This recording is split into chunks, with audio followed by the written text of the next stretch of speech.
అలాగే వెజిటేబుల్స్ తినకుండా మానేయకండి, పిల్లలకు కూడా నేర్పించండి. ఓ బాబుకి కంటిన్యూగా ఏంటి ఫ్రెంచ్ ఫ్రైస్, తర్వాత వైట్ బ్రెడ్, కంటిన్యూగా ఇవే తిన్నాడట. అవంటే ఇష్టం వాడికి.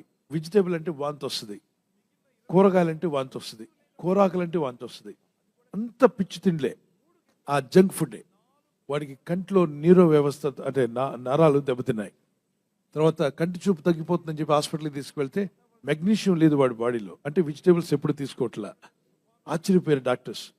తర్వాత ప్రోటీన్లో కూడా చాలా తక్కువ తీసుకున్నాడు. ఇష్టమైన చెత్త ఫుడ్ ఎక్కువ తిన్నాడు, జంక్ ఫుడ్. ఏంటో చెప్పండి జంక్ ఫుడ్? కురుకుర్లు, కరకరలు, చెప్పాలి ఇంకా, చిప్స్, న్యూడిల్స్, వట్టి మైదా, అందులో ఏమీ లేదు. ఇక రకరకాలు చాలా ఉన్నాయి, మీకు తెలుసు అవన్నీ. ఆ ప్యాకెట్స్లో వస్తే అన్ని బడ్డీ షాపుల దగ్గర ఎలాడుతుంటాయి. ఏసై అంటే తెలియదు కానీ ఆడికి చిప్స్ ప్యాకెట్ అంటే బాగా తెలుసు. రక్షకుడి గురించి తెలియదు కానీ వ్యర్థమైనవన్నీ వెళ్ళిపోయి. వావి తింటున్నప్పుడు ఎప్పుడో ఒకసారి అయితే పర్వాలేదు, కానీ కంటిన్యూగా అవి తీసుకోవడం వల్ల అందులో ప్రిజర్వేటివ్స్ ఉంటాయి, అందులో ఫ్యాక్టరీ తయారు చేస్తుంది, అమ్మ నాన్న చేయట్లేదు ఇంట్లో, దానివల్ల ఇబ్బంది ఉంటుంది. కనుక వాటికి దూరంగా ఉండండి. రోగ నిరోధక శక్తి పెరగాలి కాబట్టి వ్యర్థమైన ఫుడ్లు తినొద్దు. పిల్లలకు నేర్పండి. గ్రీన్ వెజిటేబుల్స్ కూడా తినిపించడం నేర్పించండి.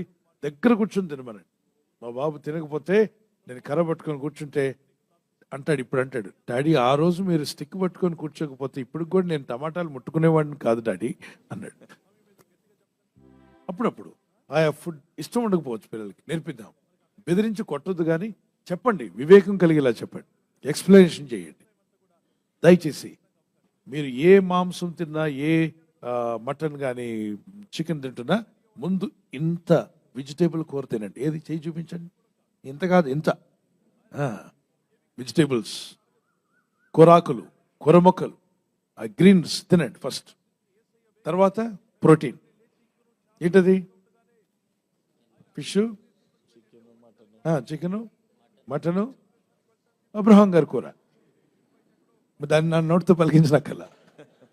You can have it, that nothing wrong.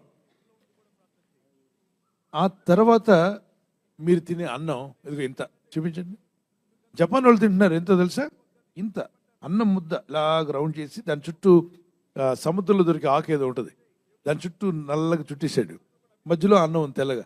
ఏమిటి రైస్ అంటే ఇది ఇచ్చావేంటి అని అడిగా. అదే rice sir, you asked order rice.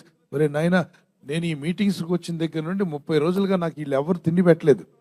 నా ఇండియా అన్నం దొరకలేదు నాకు, కాబట్టి దయచేసి నాకు ఇది ఇవ్వండి అని చెప్పంటే అది జపాన్ వాళ్ళు